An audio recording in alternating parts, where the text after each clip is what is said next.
মানুষের 5টি ঋতু আছে। কাম, ক্রোধ, হিংসা, লোভ এবং লোভ। কাম যৌন লালসা করে বলা কাম।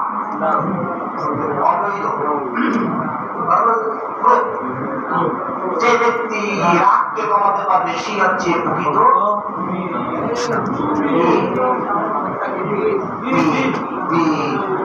ওই পুরুষই যে পুরুষ মাথা ঠান্ডা রেখে কাজ করতে কথা মনে রাখবে।